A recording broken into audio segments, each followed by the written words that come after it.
Quit coffee. Some people claim that slowly substituting decaffeinated coffee for caffeinated is a good way to ease the symptoms of caffeine withdrawal. But my experience has been that attempting to taper a caffeine habit is about as successful as an alcoholic sticking to just one drink. And let's get real, we've all seen the looks the baristas give one another over those split shots. Besides, when it comes to decaf, what's the point? Go ahead and give the taper method a try. I hope it works for you. Otherwise, you're going to have to go off coffee cold turkey. And I want to break this to you up front, it's not going to be pretty. Coffee is highly addictive stuff. You're going to have a nasty headache that can last from 1 to 7 days.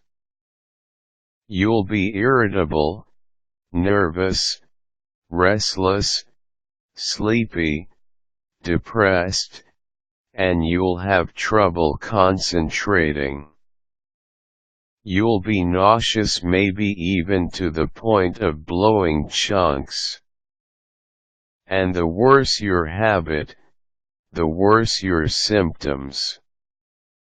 Why would you want to quit in the first place? We'll get to that later.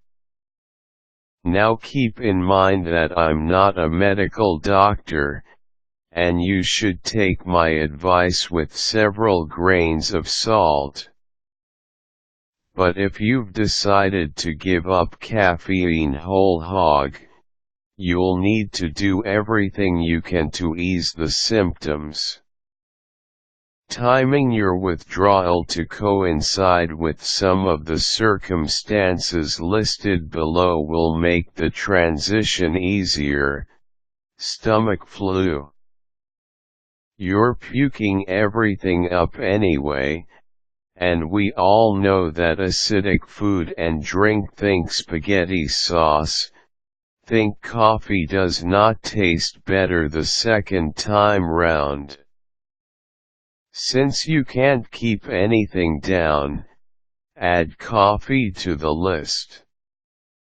You'll get a few days of caffeine-free living under your belt while you're under the weather. By the time you're feeling better, the worst part of the withdrawal will be over. Hangover. If you have a really nasty head-spinning kind of hangover, you are feeling like crap anyway. Bite the bullet and add caffeine deprivation to the mix, because really, how much worse can you feel? Not much. You're a teetotaler? You're tough luck.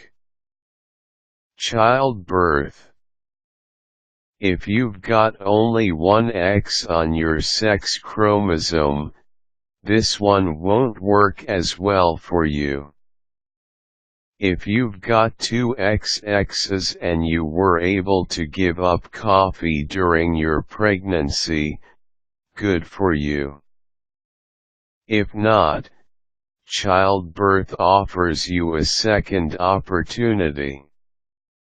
Odds are labor will start in the middle of the night and you'll quickly lose track of time.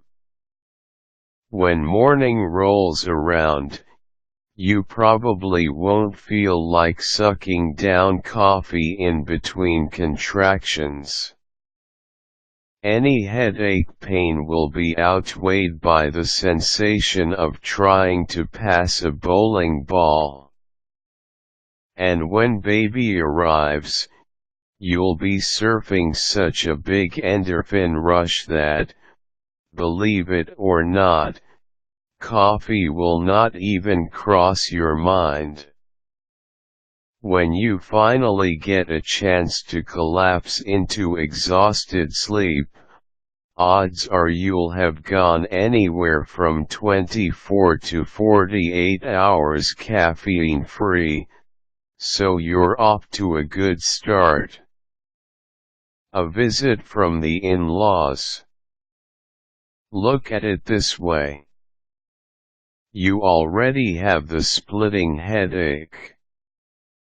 And you'll have the combination head rush and confusion that can be just the ticket for enduring your own version of hell, be it a visit from the in-laws or the cable guy again.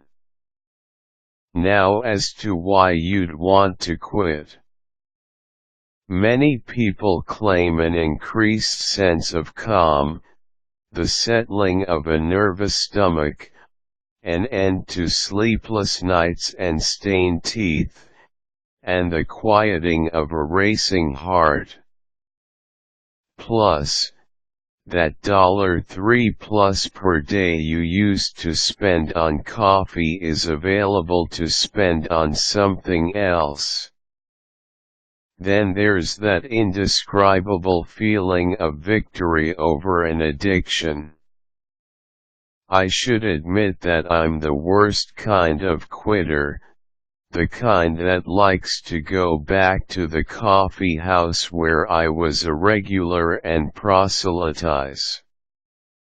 They reserve a special look and a special place in hell for former regulars, especially in Seattle where what caffeinated beverage you drink is your sex, religion, and politics.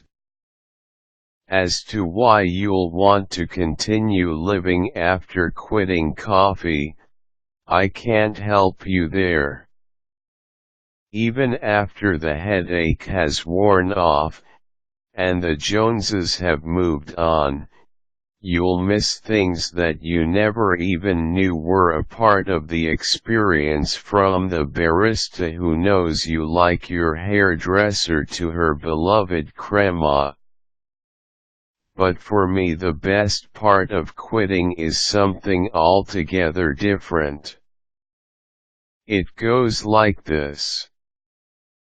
One day you wake up, no headache, no need for a quick pick-me-up, no wrangling of the child into the car so that you can get your fix, and you decide, I can do this.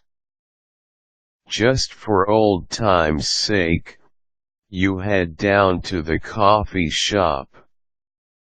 Your barista is still there and her shots are ristretto, as always. There's that crema. And you decide, just one shot won't hurt. Upon that first taste, which at the time you believe will be your only, the heavens open up, your blood begins to sing, and all the trouble of quitting is made worthwhile. Starting again is that good.